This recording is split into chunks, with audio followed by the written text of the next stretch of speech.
Hey y'all, this your girl Sonja with She Say Sports, and I have with me today, actually he is my colleague. He works with Open Mic Broadcast Network, and he's on the team, Mr. BJ Jones. Hey BJ, how you doing today?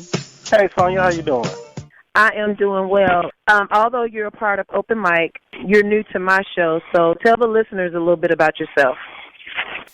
Okay, so wow, what do I say? So I'm a guy that I'm always make a joke that I got into the media side of things as an accident. Tell us, I love that story. Yeah. Yeah. So it started off as basically a Facebook Live rant, and it was just talking about. I was just basically talking about the lack of quality and how far the quality of football and our expectations in the conference had gone down. And this was, 2015?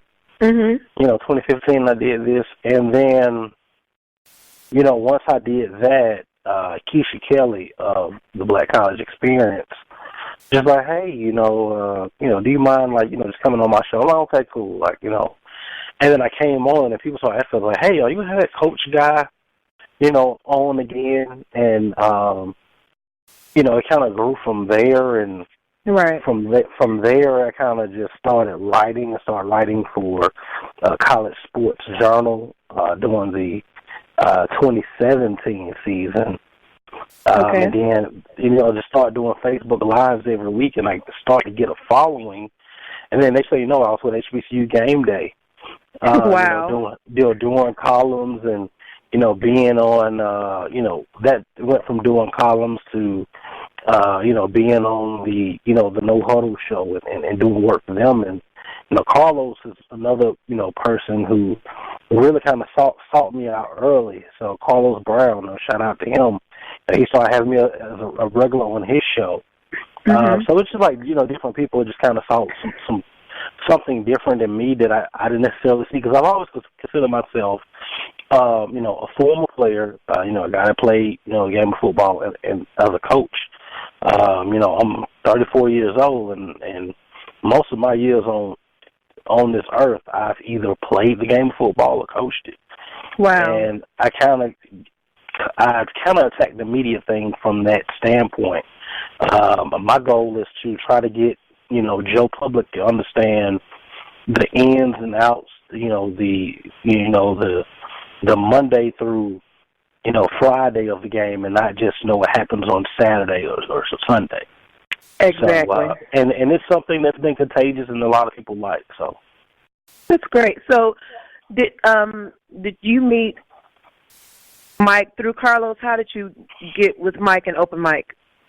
So I actually met Mike through Carlos. Okay.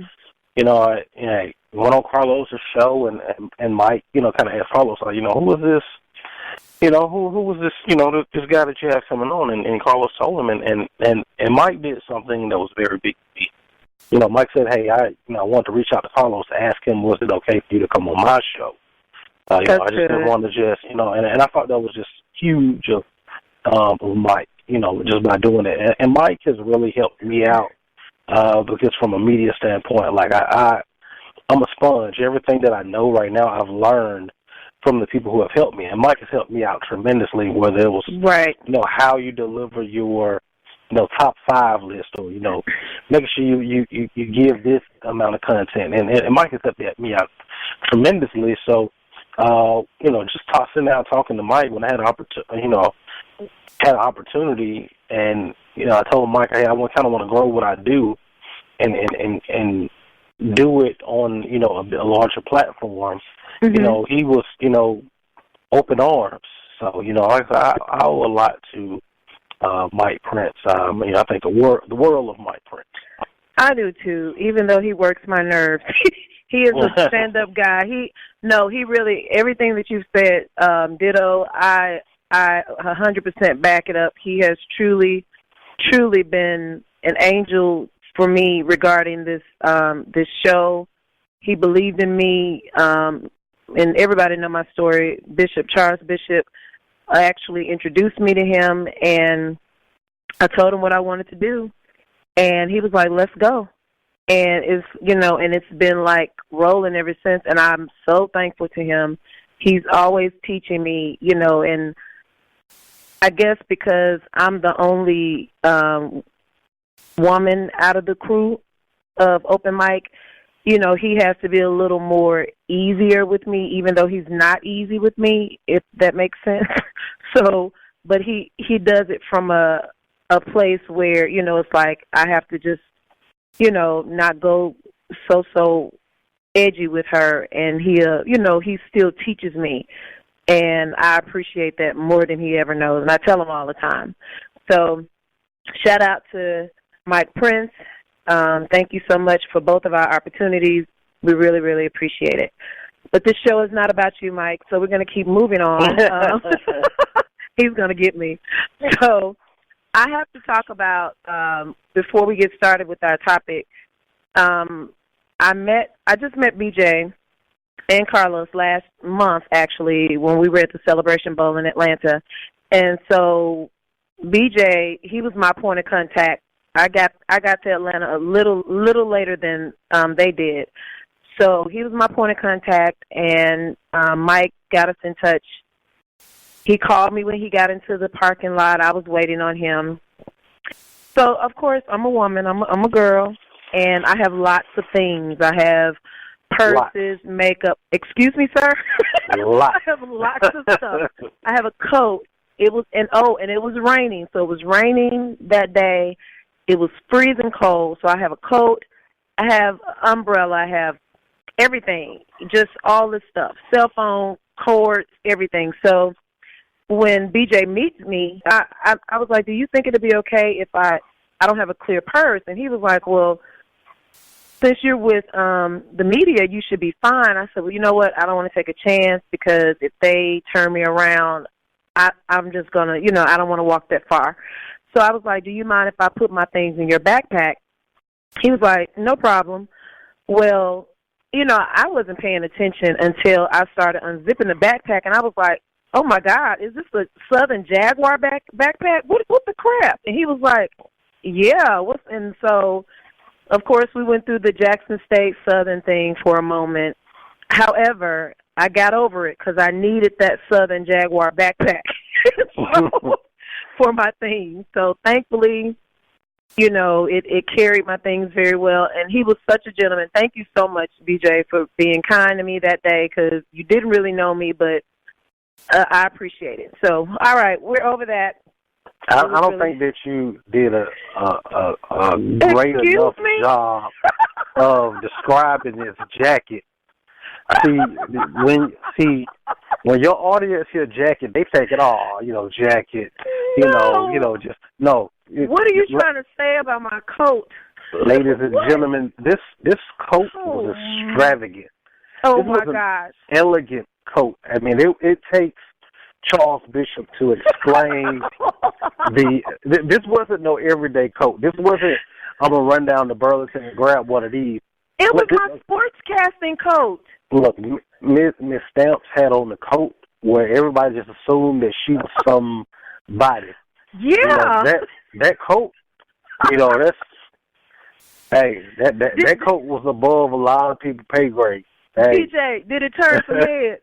It did. I must say, I felt good about that coat until we got on the field before the game, and it was so hot, and I was like, oh, God, water's running down my back.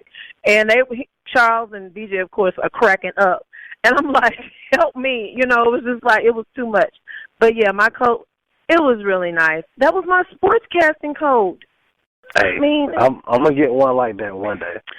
Fine, whatever. You saw did you see my post, Josiana Anderson? She had on a shorter version. She had a midriff, not midriff. Did you see that? Shorter? No, I got to go look at that. It was the same design, everything, same color. Hers was just to the waist.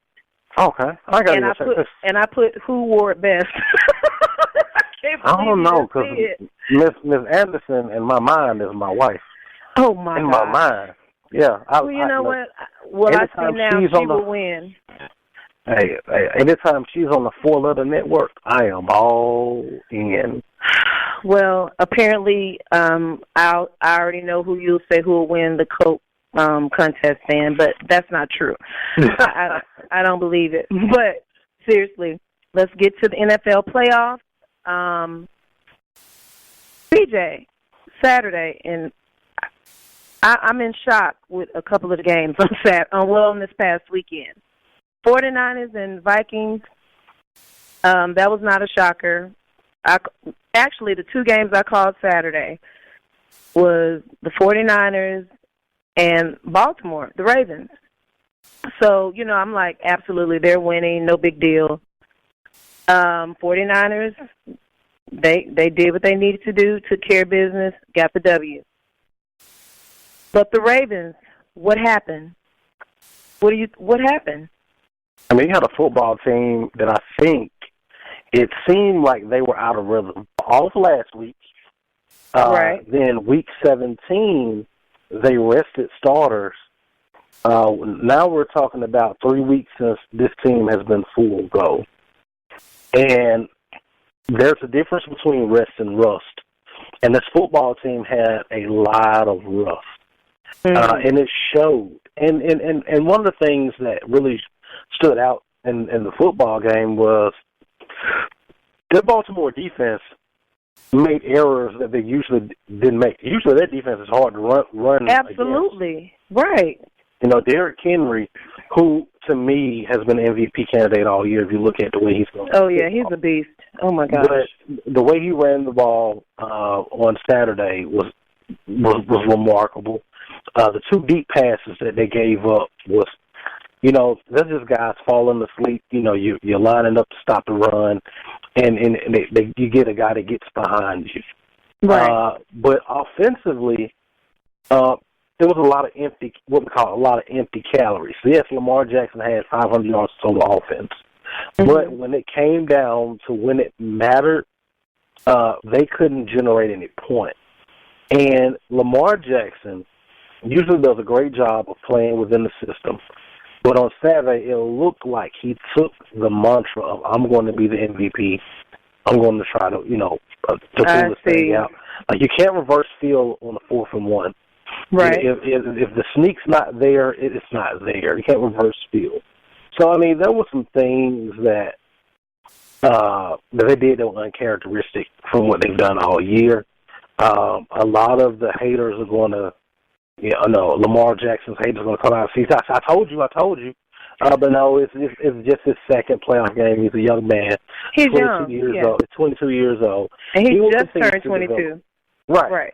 So he will continue to develop. This Baltimore team, I like the nucleus of this bunch. I think one of the things that hurt them, a lot of people are not talking about it, but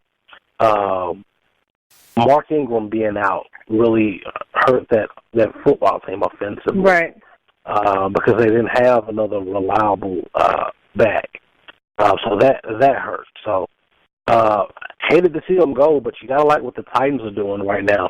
They went on the road to beat New England, and they've beaten Baltimore. Now they got to trip out to Kansas City against Patrick Mahomes in that offense, and we know what they can do. Well, and not just, I want to go back a little bit. You mentioned the doubters regarding Lamar Jackson, and that's so funny you said that because on Saturday morning, I posted on my sports page, She Say Sports, about Bill Polian. I don't know if you heard what he said about Lamar, but the post pretty much said Bill Polian still doubting Lamar. And it said Lamar Jackson received 48 out of 50 first-time All-Pro votes. Hall of Fame GM and ESPN analyst Bill Polian, along with two colleagues, left LJ off their ballot. Polian infamously said he thought Jackson should try to become an NFL receiver before the 2018 draft. Do you think his doubts are merited with what happened on this past weekend? Okay. No. I mean, the thing about it is, with Lamar Jackson, as he grows and as he gets older, his game will develop. I think Bill Polian he's one of the old guard. He looks at it like this is the way you do this, and this way is just it. And football is evolving. Absolutely. Gone are the days where you can have a 6'5", 230-pound statue in the pocket. Defensive linemen are so athletic. Blitz schemes are so complex that if you're a sitting duck, you're not going to make it in the league. And I think it's taken a while for Bill Poley and others like him to wrap their heads around it. I see. Okay. That makes sense. That does make sense. And as far as, we know playoff games are totally different from regular season. And, everybody comes out blazing. I was totally shocked. I do agree with you. I count a lot of the mistakes that were going on with Lamar as, he's young. This is his second playoff, and he's going to be fine. So we'll move on to Sunday. AFC, Kansas City, and Houston Texans. So, as we all know, Houston Texans came out in a blaze of glory. I'm thinking, okay, it's going to be, a little, it's going to be some, a little game today. I don't know what happened, but it's just like as soon as Kansas City got into a groove, then the Texans, they left. They left the field. What happened? I mean, for the Texans, it was a combination of different things. Bill O'Brien made some questionable coaching calls. Very. Oh my God. The fourth down where they tried to fake punt, which was a horrible call. You can't give an offense like Kansas City a short field, ever. Okay. They're good enough to drive the length of the field by themselves. They don't need your help. And once you have that turnover deep in your own territory, then on the kickoff, you fumble the ball right back to them. And now instantly Kansas City is back in the football game. And defensively, the Houston Texans defensively hadn't been good all year. They've been okay at points, but they haven't been good all year. Kansas City just had too many players on the outside, and they couldn't match up with them. They could not. And it was obvious. You when it was 24-0, I was okay. Now is the time where the Texans need to try to slow this thing down a little bit, right? And take away possessions, but it never got to that point because of the quick turnover, then the fourth down, and then next thing the Kansas City scored 14 points, scored 21 points. I think in the span of like 5 minutes. 5 minutes, yeah. Yeah. So, you know what that game reminded me of, and I'm not being funny. I mean, it literally reminded me of North Carolina A&T and Alcorn. Remember, we were sitting there, and Alcorn was leading, and then it was just like they left the stadium, and the score was almost the same. I mean, they scored major points, it was just like a 20-point deficit, wasn't it? Wasn't it like 51 to, I forgot what it was, but it was a high scoring game as well. What were you about to say? I said no. That's exactly it. I mean, it kind of puts you in the mind, just to update it. If you watch the national championship game on Monday, I did. It was almost like that, where one team started off, had all the momentum in the world, had everything behind them, and then one thing happens, and Uncle Mo just swings completely to the other side. So, and I'm glad it did. Yeah, and I kind of feel bad for Deshaun Watson, because Deshaun Watson has played well enough all year to win the Super Bowl. The question that I have about the Texans is going to be Bill O'Brien and that coaching staff and his sometimes stubbornness to make adjustments, and can they get enough talent around him on the offensive line and on the defensive side of the ball for that franchise to move forward. If they don't, then I wouldn't mind seeing Deshaun Watson get out of there and go somewhere else in free agency. You know where I would like for him to come? You know what hurt me the most, BJ, and I don't know if you know this, but Chicago Bears is my favorite football team. Oh, Just yeah. watching, listen, Mahomes and Watson, the Bears turned both of them down to get Trubisky. Yep. So do you understand how hurtful that was for me this past weekend, watching them play together? I mean, on the same at the same time at the same game, and I'm like, wow, one of them could have been a Bear, and we possibly could have been in the playoffs right now. We had a lot of injuries, but that was very hurtful. So I totally agree with you. He's a great player, and it was kind of hurtful to see that happen for him. But out of the two, somebody had to win, and Mahomes. They were on fire. It was a great game, great playoff game. So moving on to next week, we got Kansas City against the Titans. Who you got? I like Kansas City. I think in my heart I would like to see Tennessee win it. Why? I like their story. The team that was overlooked. Mike Vrabel, what he's been able to do at that franchise.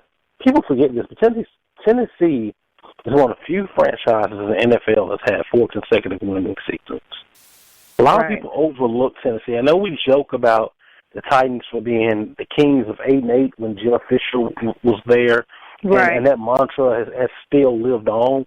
But this football team, I like the way they play. I'm an old school, football guy. I love teams that run the ball and play great defense, and the Titans do that. I know we're in this world of spread offenses and RPOs and this, that, and the other, but I've always been taught that when you start talking about December and January football that's meaningful, it all goes back to its core.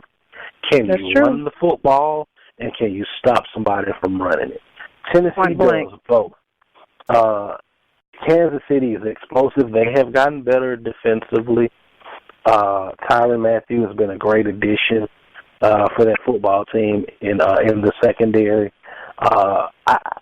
It's going to be hard for Tennessee to go on the road to Kansas City to beat the Chiefs, but Tennessee has beaten the Chiefs a couple of times over the last couple of seasons, so it's not foreign to them.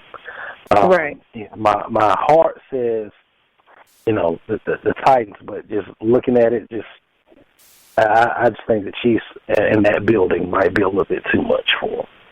I agree. I do agree. And you made a point. Titans, they're like a Cinderella story, I guess, this season, if you will. So yeah, it would be nice to see them, but Kansas City, they're a powerhouse team, and I'm ready. I want to see them in the Super Bowl. I do. So I'm going with Kansas City. Moving on to the NFC. First of all, I hate the cheeseheads. Again, I'm a Bears fan, so I hate Green Bay. Always have, and I really wanted Seattle to win. I wanted to see another matchup between Seattle and the 49ers. The 49ers were scared. They did not, friends on Facebook, they did not want the Hawks to win and was excited about this win for Green Bay. So what are your thoughts on both of these teams, and who do you have? Man, Aaron Rodgers, arm talent-wise, to me has been the best quarterback in the league, I know, since maybe 2011. I agree. Just the arm talent of Aaron Rodgers, but he will frustrate the H-E-double hockey sticks out of you. I mean, because he has that arm talent. He attempts to make throws that he shouldn't make, and he hits them sometimes, but he will turn the ball over. But I like the new coaching staff that they have there and what they're doing, implementing more run. Aaron isn't asked to do too much. But these San Francisco 49ers, Jimmy Garoppolo, who also turned the ball over, but that defense, that old California goal rush, I remember Jerry Rice. Like when it was, Ken Norton and that bunch, and wow, Lott and Morton Hanks. You know what I'm talking about? This defense is that good. A lot of people are sleeping on the year that Richard Sherman has had. You look at Bosa. He's had an amazing year. Yeah, Bosa and that defensive line. I like the San Francisco 49ers, and they're playing, I almost wanted to say Candlestick, but it's not Candlestick in the middle. They're playing in Levi Stadium. I like the 49ers. I have them too, one because of, they've had an excellent season. The defense is freaking amazing, and Garoppolo, he is just, he's one of the top quarterbacks, and he is doing his thing. He is executing, getting the ball to the receiver and doing what he needs to do. And the second reason, because I hate the cheesehead. So, yes, I'm going with the 49ers. However, go ahead. And don't forget about Deebo Samuel from San Francisco. Yeah. From South Carolina. You look at the plays that he's made as a receiver in the kick game and, taking the ball in reverse. Man, I like the 49ers. Yeah, I do too. And although I hate the cheeseheads, Aaron Rodgers, I have to respect him. I'm with you on that. The brother has the golden arm. And I've always told my cousin Christy, she lives in Chicago. She's not a Bears fan anymore. She's a Ravens fan. But I told her once before, I was like, even though I don't like Aaron Rodgers, I don't know how Jesus' eyes look, but I believe his eyes look like Jesus. They're so pretty. I'm sorry. I've always felt like that. But anyway, I digress. But, yeah, I agree. I'm going with the 49ers. So we both agree with the 49ers and Kansas City. Yeah. That's who you got. Yep. All right. Well, will you come back next week and we can discuss the NFL playoffs, the games that we called, and discuss the upcoming games? Yeah, absolutely.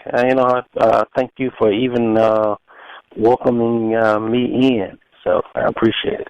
I enjoyed it. It was fun, and I asked you to do it because when we were at the game last month, he was teaching me things and just showing me stuff.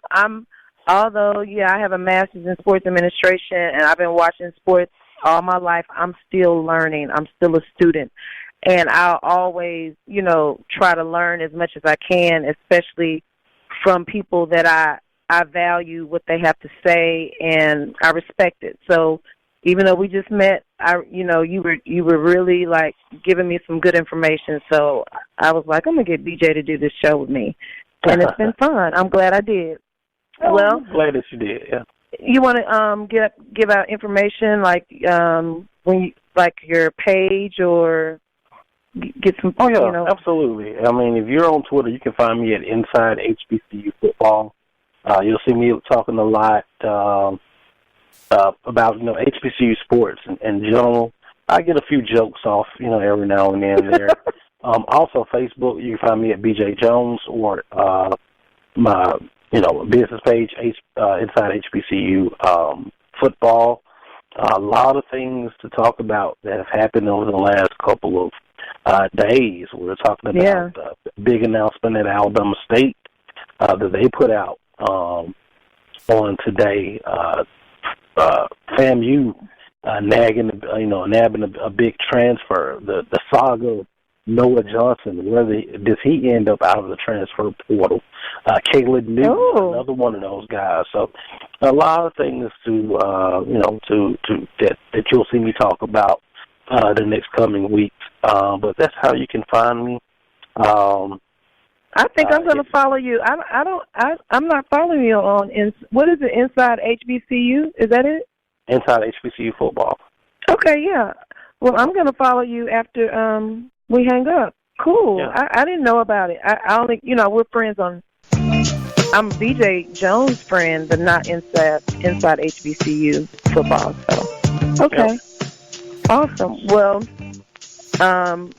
As you know, you can follow me. Please follow my sports page on Facebook, She Say Sports. On Instagram, She Say Sports 23. And until then, this is Sonja with She Say Sports, and I will see you guys on the radio next week. Have a great weekend.